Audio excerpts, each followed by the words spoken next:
Salut à tous, j'espère que vous allez bien. Aujourd'hui, on se retrouve pour une nouvelle vidéo. C'est le résumé de la série La Veuve Blanche dans l'épisode 92. Pour tous ceux qui ne peuvent pas attendre, nous allons vous spoiler les épisodes sur cette chaîne. Et crois-moi sur parole, les résumés vont aussi vous aider à mieux comprendre la série. Mais, tout avant de commencer, je vous demande de liker et de vous abonner. N'oubliez surtout pas d'activer la cloche de notification. Je vous conseille aussi de rester jusqu'à la fin de cette vidéo pour ne manquer aucune de mes explications. C'est parti. Plus tard, la grand-mère de Viplav est allée prier pour lui. Et ça, afin que ce dernier puisse rencontrer une très belle et bonne femme pour se marier et le rendre heureux. De plus, elle avait même déjà confectionné un voile pour la future femme de Viplav.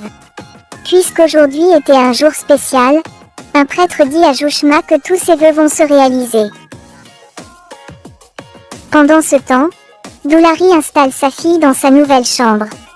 Au même moment, Chalou arrive avec ses anciens vêtements afin de les donner à Dahani puisqu'elle ne peut plus les porter à présent. Elle demande aussi à Dahani d'aller prendre un bain afin de les essayer sur le champ. Mais, on avait l'impression que les veuves ne voulaient absolument rien de tout ça. Quand soudain, Kanak arrive et commence à insulter Chalou, parce que ses vêtements peuvent tenir à peu près 2 vaches à l'intérieur. Le pire pour Chalou, c'est que Kanak lui dit aussi qu'en aucun cas ses vêtements iront à Dani. À la seconde qui suit, Kanak demande à Chalou de prendre ses vêtements et quitter la chambre. De plus, elle demande aussi à Dani de venir avec elle afin de lui donner d'autres vêtements pour participer à la cérémonie. Parce que, elle ne pourra pas le faire avec un sari blanc. Mais, Doulari refuse de laisser Kanak habiller sa fille pour ce grand jour. Et elle avait toujours une dent contre Kanak. Pourtant, cette dernière avait fait beaucoup d'efforts pour honorer son serment. Puisque c'était comme ça, Kanak décide de laisser Doulari s'occuper de sa fille. En sortant, Rajashni en profite pour demander du thé à Kanak. Jusque-là, il y avait qu'elle qui ne fait pas la gueule à cette dernière. Alors, Kanak décide de faire monter le thé pour elle. Mais, encore une fois Doulari s'est interposée. Elle fait croire à Kanak qu'elles n'ont besoin rien de tout ça pour la dissuader. De plus, on avait l'impression que Doulari n'accepte absolument pas les choses venant de la part de Kanak. Après le départ de cette dernière, Doulari demande plutôt à Rajashni d'aller voir Douga afin d'avoir son thé. Arrivée, elle trouve Douga en train de faire un rituel pour sa future belle-fille en compagnie des autres veuves. Puisque Rajashni était là, elle lui remet un voile afin de la porter à Dahani pour qu'elle la porte pour ce jour spécial. Et ça, en signe de son amour pour la famille de son futur mari. En sortant avec le voile, Rajashni finit par croiser Tripurari. Alors, elle en profite pour lui poser quelques questions au sujet de son amour pour Dahani. Parce que, Rajashni tient vraiment à savoir si Tripurari aime Dani avant le mariage. Curieux, Tripurari demande à Rajashni le pourquoi elle lui pose cette question. Sans perdre de temps, elle dit à Tripurari que c'était parce que Viplav l'avait posé exactement la même question qu'elle s'obstine autant. De plus, elle trouve aussi que Dahani était très tendue depuis un certain temps. Mais, Rajashni finit par croire que c'était tout simplement à cause de Suverna. Pourtant, cette dernière s'est enfuie après l'annonce du mariage de Dani avec Tripurari. En prononçant le nom de Suverna, ce dernier fait semblant de ne pas trop bien la connaître. En se rappelant, il fait semblant que c'était tout simplement la fille qui avait disparu. Puisque c'était devenu le sujet principal maintenant, Rajashni en profite pour demander à Tripurari s'il a une idée du garçon qui s'est enfui avec Suverna. Mais, Tripurari fait semblant de ne rien savoir du tout. Alors, Rajashni décide de laisser couler cette histoire. Quant à Tripurari, ce dernier trouve que l'histoire de Suverna commence à se répéter beaucoup trop dans sa tête. En partant, Rajashni demande à Tripurari de rentrer parce qu'on l'attend pour le rituel. Arrivé à l'intérieur, Douga blâme déjà son fils d'être en retard pour ce grand jour. De plus, il avait aussi passé la nuit hors de la maison. Étant un homme rusé, Tripurari fait croire à sa mère que c'était à cause de son mariage qui était dans une semaine. Touchée, Douga ne perd pas de temps pour demander à Tripurari d'aller se rafraîchir et se préparer pour le rituel. Pendant ce temps, Jushma arrive dans la maison devant la statue de Shiva et dépose son plateau avec le voile qu'elle avait préparé pour la future femme de Viplav. Après avoir effectué une prière, elle s'en va et oublie le plateau devant la statue. Au même moment, Rajashni arrive aussi avec le plateau que Douga l'avait demandé d'apporter à Dahani. Le plus choquant, c'est que les voiles étaient presque identiques. Comme Jushma, Rajashni oublie aussi de prendre son plateau après avoir prié. Quelques minutes après, on commence avec les rituels en appliquant du safran sur Tripurari. Après avoir pris la bénédiction de tout le monde, Doulari part chercher Dahani pour faire les rituels à son tour. En descendant les escaliers, Viplav reste dehors dans le jardin à observer Dahani dans son nouveau sari. En dépit de tout, cette dernière n'avait pas une once de joie sur son visage.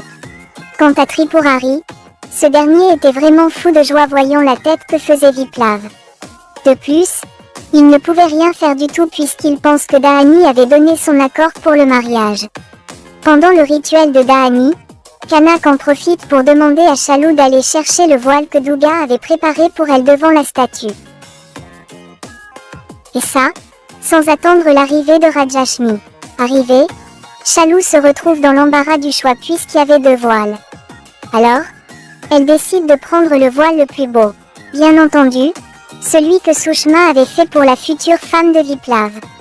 Pendant ce temps, ce dernier demande une faveur à son grand-père afin de participer au mariage de Dani. Puisqu'il ne peut pas rentrer dans la maison avant son mariage, Viplav demande à son grand-père la faveur de lui-même préparer le mariage de Dani. Sans le savoir, Viplav vient d'offrir à Dashrath ce qu'il souhaitait depuis un bon bout de temps. Parce que, en prenant sur sa responsabilité le mariage de Dani, Viplav ne va pas pouvoir le contester. À la seconde qui suit, Dashrath remet une somme d'argent à Viplav afin de faire les préparations du mariage de Dani.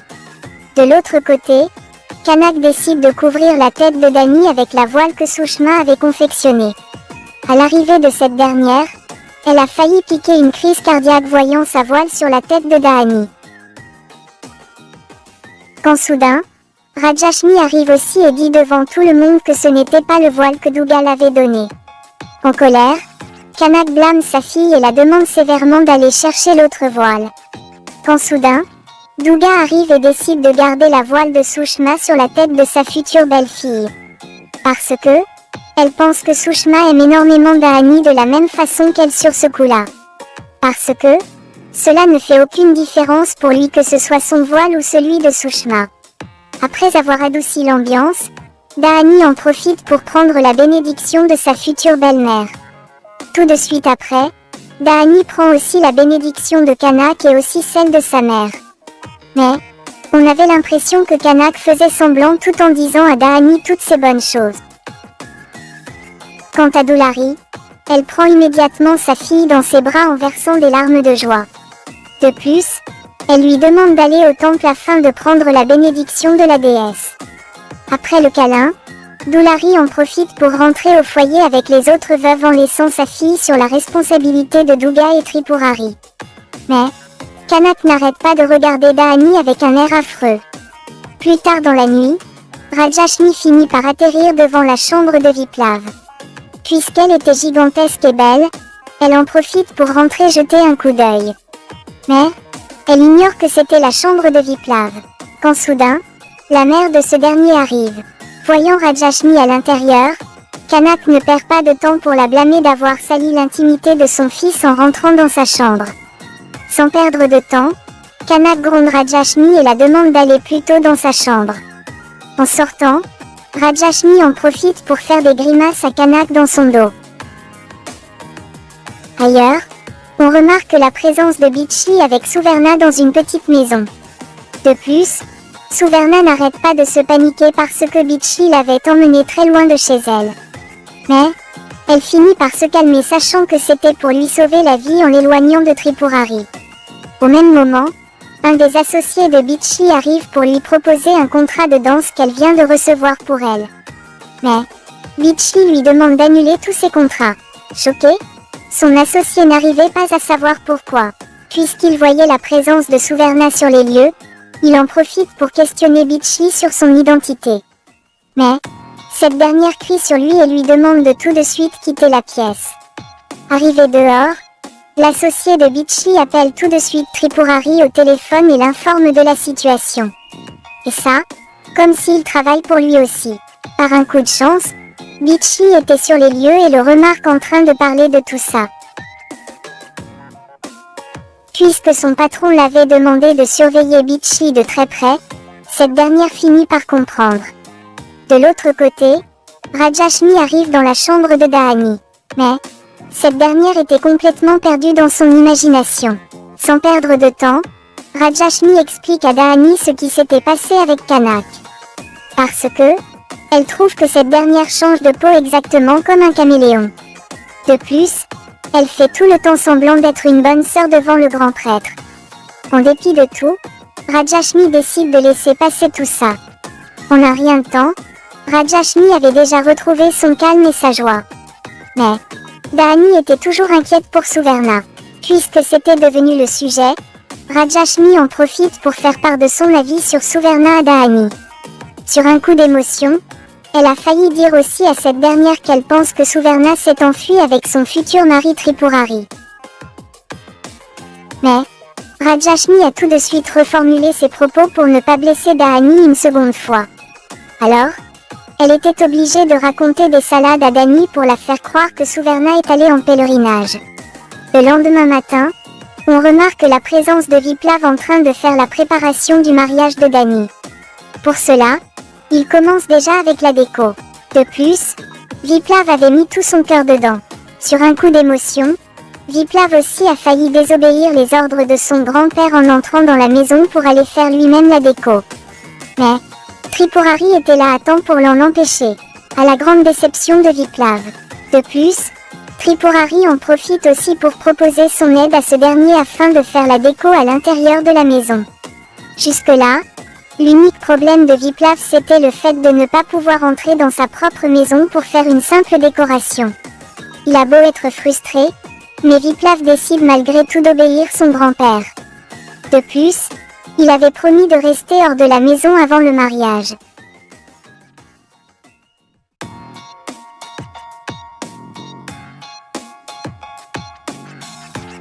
Si vous êtes arrivé jusqu'ici, c'est sûr que vous avez aimé la vidéo.